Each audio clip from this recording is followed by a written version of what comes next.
guys. It's Nick, the ASMR nerd, and today I'm very excited to be doing another collaboration with my friend Pyrit, ASMR Gamer. You might remember that a little while ago we did a video where we reminisced about some of our favorite childhood games, and we got talking and we thought it would be fun to do something similar, but this time, because it's that time of year, it's October, the days are getting shorter, at least in the northern hemisphere. It's getting colder here, and Halloween is rapidly approaching. We thought it would be a lot of fun to talk about our favorite spooky games. So I've picked out three of my favorite spooky games that I'm going to talk about, and Pirit has picked three of her favorites as well. So my first favorite spooky game is one that a lot of people have never heard of, actually.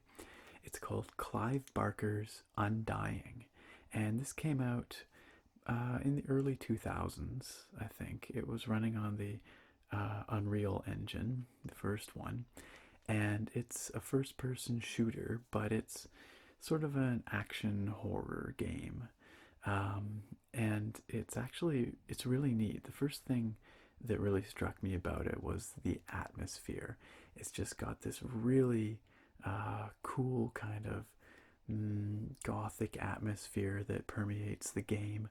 You start off, and really it's set in and around the grounds of this massive old mansion in Ireland, and there's sort of paranormal happenings going on. It's set, I think, in the 1920s, maybe the late 1920s or thereabouts. And it just has this really cool setting with just dripping with atmosphere. And it's written by Clive Barker, who some of you may know is a horror novelist. I believe also a screenwriter. I've never read any of his books, actually, but I believe Pyrit is a fan of Clive Barker. And so anyway, I played this game many years ago when I was a teenager. I recently reinstalled it and started playing it again, and the graphics don't hold up quite as well as I remember, but the gameplay is still really, really good. And one of the cool things about it is it's a little bit Bioshock-ish in some ways, or System Shock-ish, in that you have a weapon in one hand, so like your trusty revolver, and you have a spell in the other, and you can dual wield those. And it's got some semi-RPG elements where as you progress through the levels you find collectibles that let you improve your spells and things like that, and you unlock new spells as you go.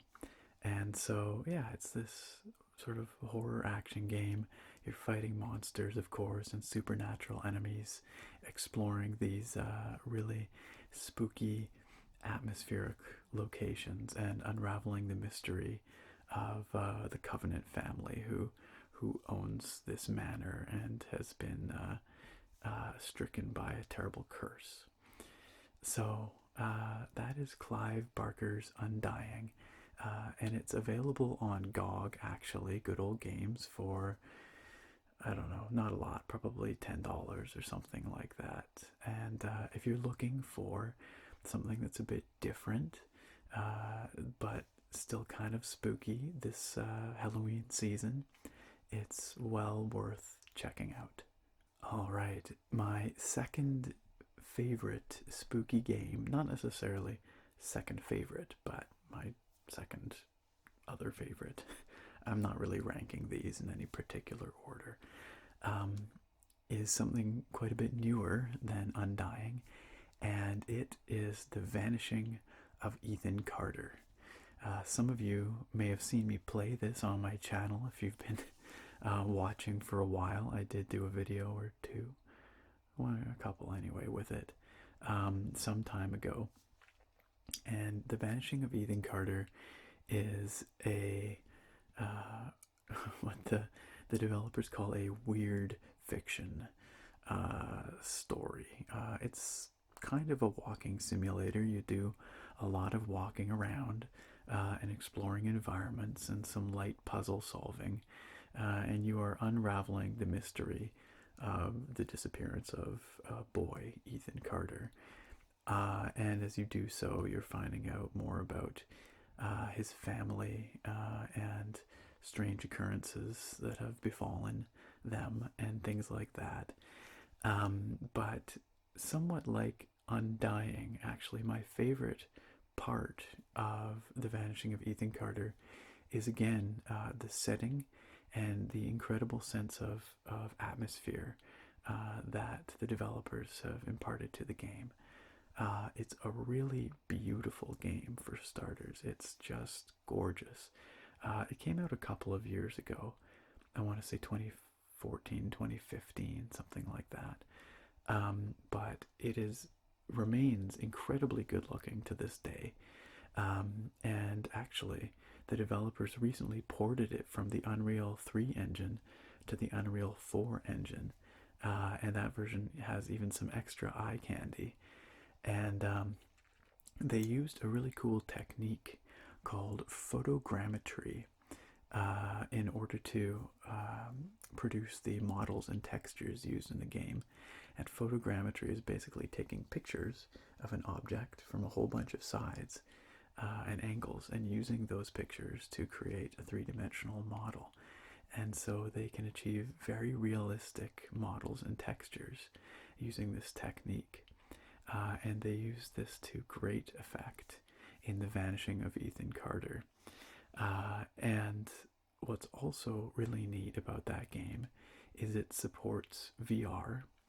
And some of you might remember that I have an Oculus Rift DK2, so the beta headset basically. And I tried out The Vanishing of Ethan Carter on the DK2 a while back, and it was incredibly immersive, as you can imagine, with a game that already looks that beautiful and has so much atmosphere to it. Playing it in VR was really cool, and it's well worth checking out for any of you that might have VR headsets like a Vive or a Rift. So, The Vanishing of Ethan Carter, not a terribly long game, but a very, again, atmospheric, very darkly beautiful, and fairly spooky game. So my third and final spooky game might be my favorite. I know I said I wasn't really ranking these, but I have to call this one out because this is one of my all-time favorite games, period, full stop, not just spooky ones. And that is Diablo 2. And granted, Diablo 2 is not a horror game. It's not actually that spooky, really. It's a action RPG where you click, click, click until everything dies.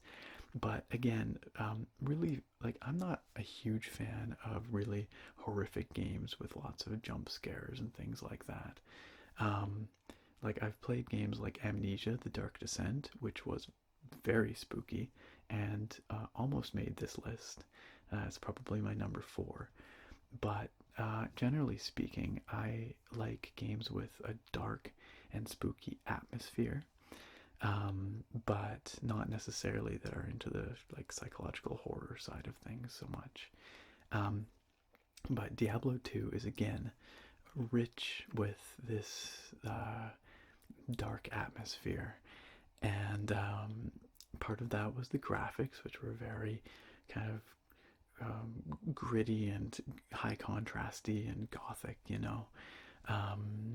and the mood that they created was really cool. But I think a big part of it for me comes down to the music in Diablo 2. that music, which was composed by Matt Uelman, who also composed for Diablo 1, and later on went to compose for Torchlight and Torchlight 2. That music in Diablo 2 is just so spot on. Like the music in the rogue encampment, with like the dulcimers and guitars and things like that. The music in the desert, in Luke Ghislaine and stuff, like, and then when you finally get to Hell, it's a phenomenal soundtrack that adds so much color and atmosphere to that game. So I think, yeah, the soundtrack of Diablo 2 is one of my favorite parts of that game. Although I'm a sucker for action RPGs. I mean, I love the game for its gameplay as well, and I still do to this day. Even though it came out back in 99, I think 1999, and the expansion was 2000. I think it still holds up pretty well to this game, or to this day, I should say, and I still go back and play it every once in a while for that creepy feeling. Diablo 1 was also really good and is very near and dear to my heart, but Diablo 2 really improved on it in many, many ways, and so I figured I'd talk about Diablo 2 here. And there are some whispers that Blizzard might be working on a Diablo 2 HD remaster along the lines of what they recently did for StarCraft. And it's nothing confirmed, of course, but my gosh, I would be all over that. I'd be thrilled. It'd be fantastic. Yeah. I really hope they're doing that. I love it. Very special game to me. So that was my third and final favorite spooky game. I would love to hear from you, the viewers, about your favorite spooky games. But now, let's hear what Pyrit has to say about her 3 favorite spooky games. Hello everyone, and one big hello especially to you, Nick. So, my name is Pyrit from the Pyrit ASMR Gamer channel, and I was so excited to make this collaboration. I absolutely love this time of the year and pretty much anything spooky, from movies to, of course, video games. And it also made me, think about all those games that I have played and enjoyed and almost forgot playing. Plus, I also discovered many new and very interesting games thanks to you. Which also brings me to your first pick, the Clive Barker's Undying. And we have discussed this game even before the actual video, so I had a chance to try it out. And I was truly surprised because, I was surprised how well the game aged. Of course, the graphics are outdated, but it's still playable and watchable even today. And I also was not expecting it to be so keen on the story, but this story turned out to be really interesting. And the game still is scary up to this day, which is something incredible. So as for the Vanishing of Ethan Carter, I haven't got a chance to try this game out, but from what have I seen and what you said, I think that it has been a really, really long time since the last time I have actually seen a game as atmospheric as this one. And your last pick, it's pretty obvious. I couldn't agree with you more. I'm a big fan of the Diablo franchise myself, and in Diablo 2 they really done an amazing job with the overall atmosphere and the music really is incredible. So, thank you for this list once again. And now, moving on to my games. Same as you, I'm not going to rank them anyhow, because I'm still quite a greenhorn in this world of horror games. So my list of my favorites is constantly changing, since I'm playing more and more of them. But I have picked 3 games that I remember particularly enjoying a lot. So starting with number 1.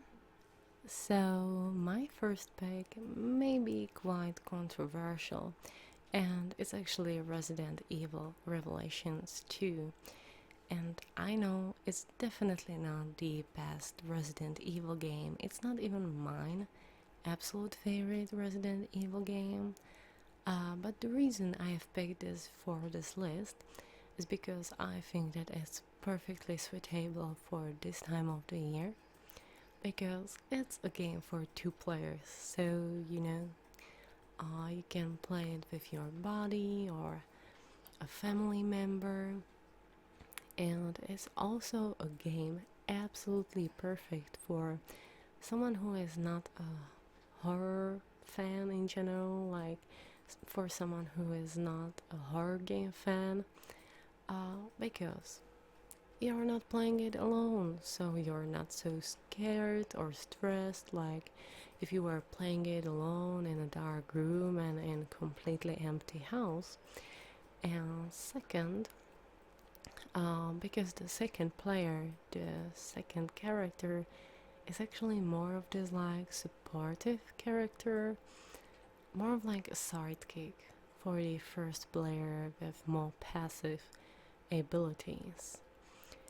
Um, so yeah, with this being said, let's move on more to the story. So the game basically follows 2 timelines, or more of 2 story times with 2 different pairs of characters. So the first pair you are introduced to is Claire Redfield and Moira Burton.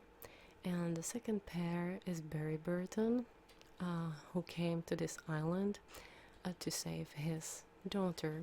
And he's actually accompanied by this little mysterious girl, Natalia, that doesn't remember almost anything from her past. She doesn't know why is she on this island or who she is, which is kind of interesting. And so yes, I have already said that the game takes place on this island, and Claire and Moira are here, and they are kept here by some kind of evil overseer, but they don't know why, so the reason is truly unknown. And when it comes to gameplay and stuff, there are still quite a few puzzles, but maybe not as much as in the first games, but definitely there is quite a few of them. But whatever is missing in this game is perfectly balanced by this enjoyable and really fun to play co-op.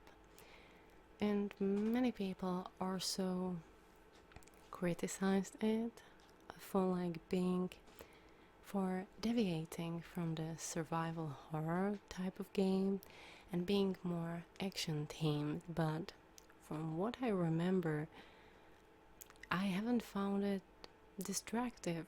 Really, it was actually still fun to play. And even those overly action scenes still resembled a little bit of puzzle, because you really need to think about how can those 2 characters cooperate and how can the second player help the first player, because you're a supportive character but you're not doing nothing. You really need to think about how the second player can, for example, distract enemies and help. Natalia can also fit in smaller places, And she can also see kind of a weak points of enemies, which is pretty cool. There is a little more action directed towards Moira, but she's still a little more passive than Claire, and for example, she has a flashlight with which she can blind enemies and stuff. So yeah, this game with just perfect co-op mode. I really enjoyed playing it with someone. I can highly recommend you to try it this Halloween instead of a movie night, for example, because it's really a really cool game. So my second pick is a game that I have a chance to play just a few weeks ago. So my emotions about this game is still quite raw and really fresh, and it's Alan Wake. And describing this game in one word, it would be atmospheric, because this game really has this amazing, mysterious, spooky atmosphere, and it's just anywhere from the story to the environments. Like, really, I was blown away because I was not expecting to like the game so much, but I ended up falling in love with it.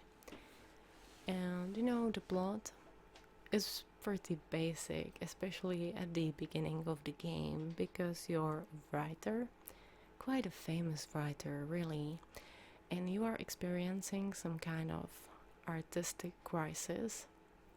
So you want to run away from the pressure from the public and also from the fame. So you decide to go for a vacation with your wife.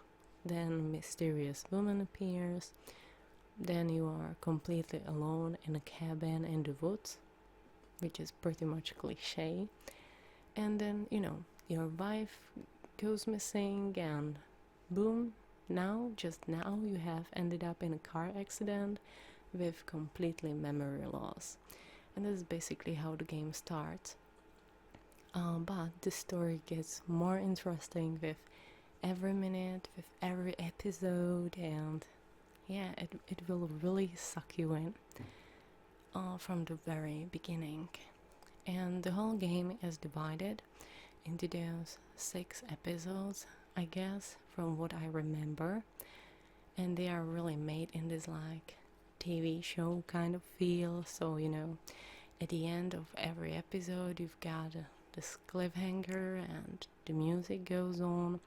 And then at the beginning of every other episode, you got these like previously seen on Alan Wake and so on and so on. But it's not something overly original, but it perfectly suits this game. Like, really, it actually has this like really TV showish kind of feel, which I truly enjoyed.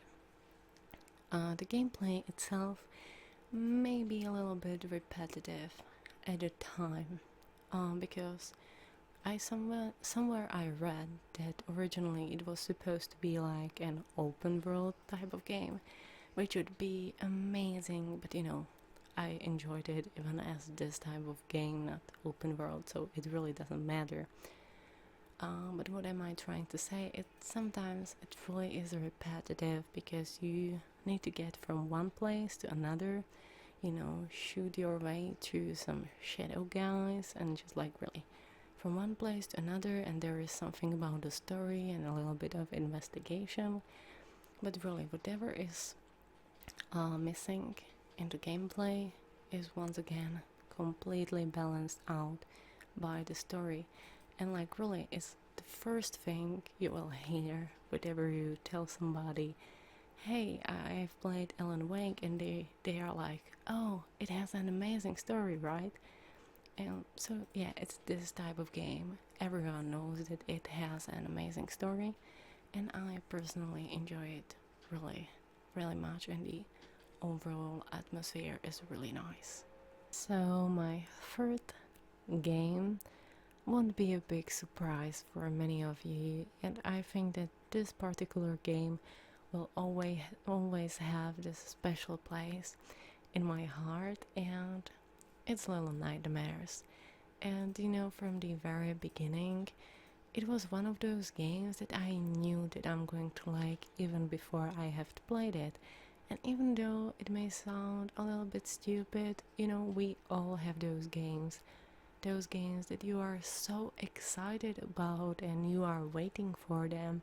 And of course, a few times you end up being truly disappointed because, the game haven't met your high expectations.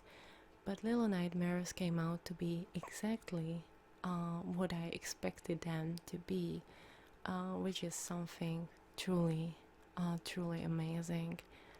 The whole game has this really special, heavy type of atmosphere, and there are many puzzles. They are challenging, but not impossibly hard. Like in many games, they are really overdoing it with the puzzles, but these puzzles were completely okay. The enemies were absolutely beautiful in their own really ugly way. And I also loved that the whole game was more on this like really scary, spooky, heavy atmosphere that on those like cheap and mindless jump scares, which I actually value the most. Like, of course, there were many really intense moments when you need to run away from some kind of enemy and run for your life. But basically, all this game is more about this abstract feel of what is waiting for you behind the corner, which I absolutely enjoyed. And of course, the animations, the graphics are what really steals the show here, because it was made in this cartoonish comics type of style, and the game itself looks really artistic, and the animation itself is really original, which is also the fact that brought so much attention to it. And I personally really enjoy stuff like that. The only thing that disappointed me a little bit maybe is the story, because from the very beginning you can see that there must be amazing story behind all of this, and there are little pieces of informations everywhere, like little clues, but the final story, the final interpretation is completely left to you, which is something original that they are leaving it to you how you are going to interpret the story. But basically, I would maybe like a bigger fan of them just telling us at least a little bit in the end. But definitely this is not something that have destroyed the overall feeling and atmosphere of this game. So yeah, I would definitely recommend you this game. So this is pretty much all from me for today. Thank you all for your attention and for your time, and one really big thank you to you, Nick. Thank you for doing this collaboration with me, and it was an amazing journey once again. Thank you for all those amazing tips for amazing games. Take care, and hopefully see you next time, maybe. So for now, bye. Thanks, Pitot. And yeah, we will absolutely collaborate again in future. And maybe you guys watching can let us know down in the comments what kind of video you'd like to see us collaborate on next. But as for the games at hand, the games that you picked, Pitot, um, it was really neat for me to hear about them because I've never actually played any of those games. The first one, Resident Evil Revelations 2, I have to admit, I have shockingly never played any Resident Evil game ever. Um, it's just one of those series that I didn't get on board with early on, and I never really picked it up. But maybe it's one that I should try. Certainly, I can appreciate the concept of a co-op horror game. I think that's really cool because, as you say, sometimes, especially if you're somebody that doesn't play a lot of horror games, uh, it can be really difficult to play them. You can sort of get like paralyzed with fear.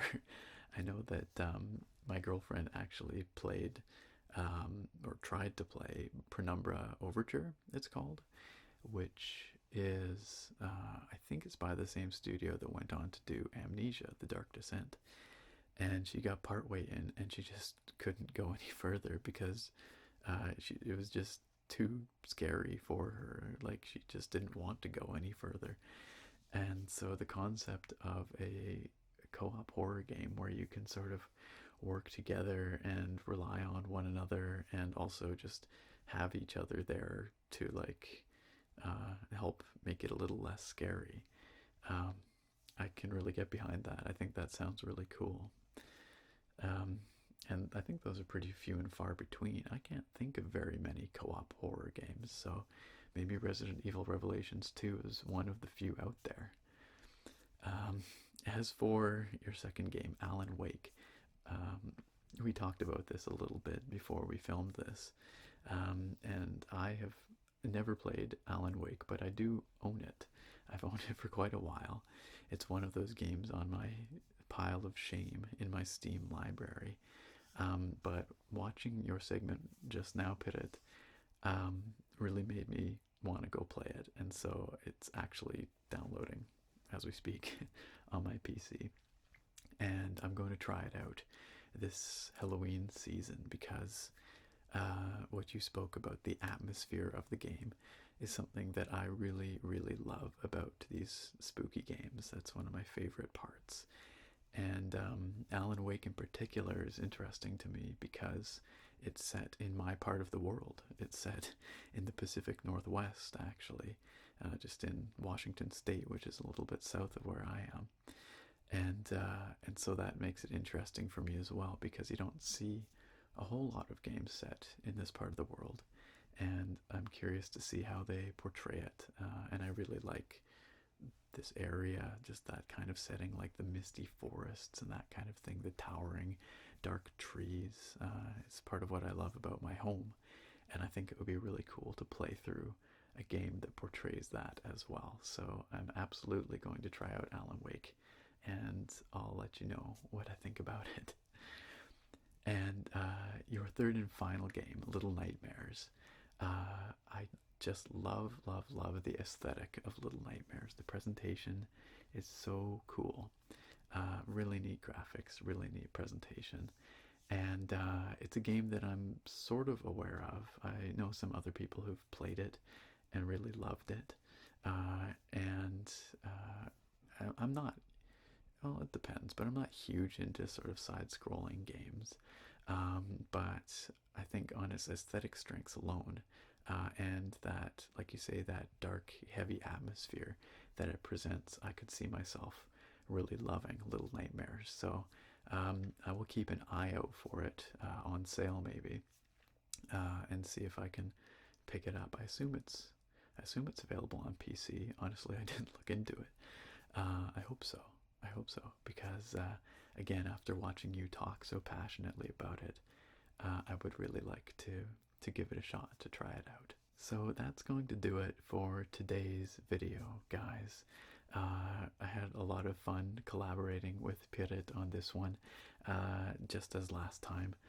It's always great to be able to talk about some of our favorite games, some of the things we're very passionate about, and it's particularly awesome this time around because it's that spooky time of year, and this is a great excuse to go check out some seasonally appropriate games, like the ones that Pitta talked about that I've never tried out before. So I hope that all of you enjoyed it, and we would love to hear from you what your favorite games are to play at this time of year.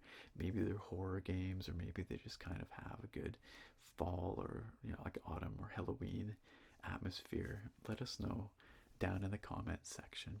And if you're watching this on my channel, and you want to see more of Pirit and her content, please go check out her channel. It's going to be linked down in the video description as well. She has some fantastic gaming ASMR content. Once again, Pitot, a huge thank you for doing this video with me. I look forward to collaborating with you again on our next video, whatever that may be. And thank you to all of you watching. I really do appreciate you coming by and checking out our videos. So thanks for watching, and I look very forward to having you all back here next time. Bye for now.